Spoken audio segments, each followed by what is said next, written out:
got some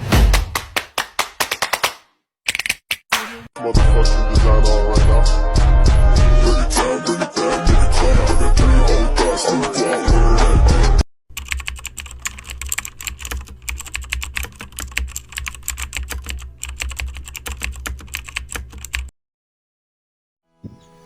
Pancasila adalah suatu dasar negara yang berkembang dalam waktu yang sangat panjang.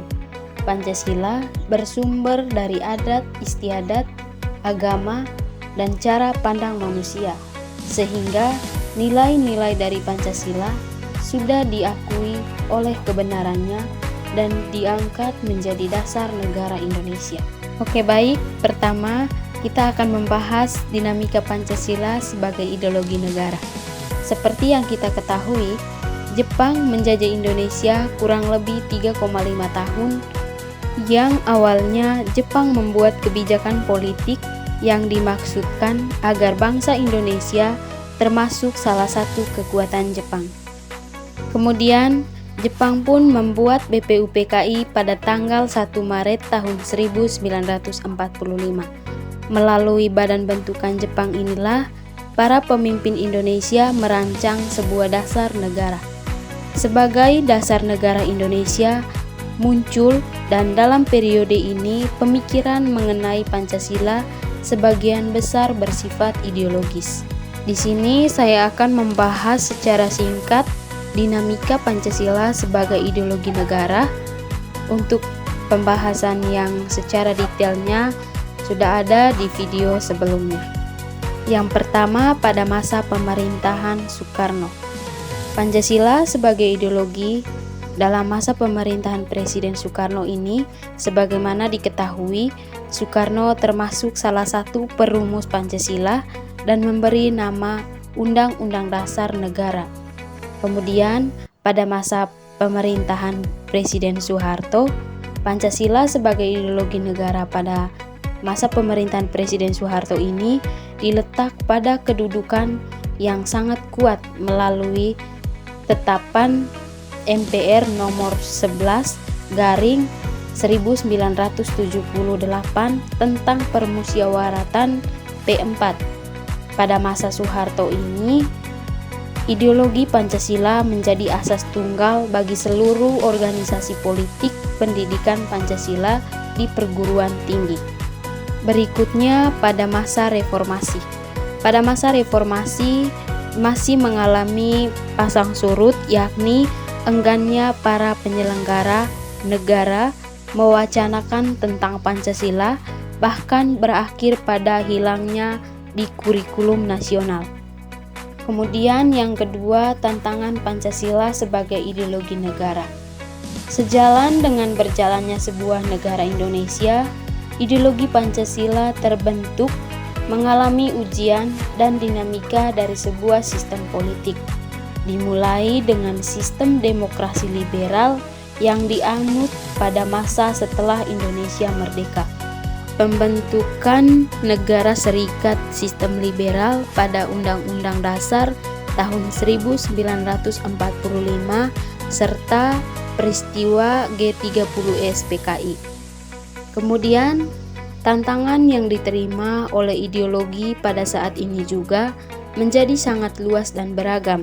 Contohnya, beragam agama di Indonesia yang terkadang menjadi alasan memicu sebuah konflik horizontal antar umat agama. Kemudian contoh berikutnya, ekonomi yang mulai berpindah dari sistem kekeluargaan atau contohnya pasar tradisional yang menjadi sistem kapitalisme di mana keuntungan merupakan tujuan utama. Kemudian adanya paham komunisme, liberalisme, dan terorisme. Dari contoh-contoh ini masih banyak lagi hal dalam kehidupan warga negara Indonesia yang dipengaruhi oleh informasi yang begitu mudah dan cepat. Kemudian ada pula tantangan terhadap Pancasila sebagai ideologi negara. Perlu kita ketahui, unsur-unsur yang mempengaruhi perlawanan terhadap Pancasila sebagai ideologi negara meliputi faktor eksternal dan internal. Adapun faktor eksternalnya meliputi hal-hal berikut. Yang pertama, pertarungan ideologi antar negara-negara adidaya, yaitu Amerika Serikat dan Uni Soviet di tahun 1945 sampai 1990 yang berakhir bubarnya negara Uni Soviet sehingga Amerika Serikat menjadi satu-satunya negara adidaya. Yang kedua, menguasai isu-isu kebudayaan global yang ditandai dengan masuknya berbagai ideologi. Yang ketiga, asing dalam kehidupan berbangsa dan bernegara karena keterbukaan informasi. Yang keempat, meningkatkan keburuan dunia sebagai akibat dari pertambahan penduduk dan kemajuan negara. Yang kelima, adanya ideologi sehingga terjadi eksploitasi terhadap sumber daya alam secara masif. Dampak konkretnya adalah kerusakan lingkungan seperti banjir dan kebakaran hutan. Kemudian yang kedua, adanya faktor internal, di mana meliputi pergantian rezim yang berkuasa melahirkan kebijakan politik yang berorientasi pada kepentingan kelompok atau partai, sehingga ideologi Pancasila sering terabaikan. Penyalahgunaan kekuasaan atau biasa disebut dengan korupsi mengakibatkan rendahnya kepercayaan masyarakat terhadap rezim yang berkuasa, sehingga kepercayaan terhadap ideologi pun menurun drastis. Nah, adapun cara-cara mengatasi konflik tersebut. Yang pertama, kita perlu memperkuat persaudaraan sesama suku bangsa Indonesia dengan cara mempererat tali silaturahmi melalui kegiatan kerjasama di segala bidang. Yang kedua, kita harus mengikat rasa saling menghargai di kalangan masyarakat Indonesia, khususnya dalam menjalankan ibadah sesuai agama masing-masing. Yang ketiga, tidak mudah emosi, tidak menyimpan dendam kepada orang lain, atau bersikap sopan dan santun dalam bertindak dan bertutur kata. Yang keempat, menumbuhkan sikap gotong royong dalam kehidupan bermasyarakat. Kemudian berikutnya, menerima kenyataan bahwa di Indonesia masih banyak perbedaan-perbedaan, dan perbedaan tersebut menjadi fitrah bagi masyarakat. Di sini juga saya akan memberikan tambahan materi mengenai dimensi hakikat Pancasila.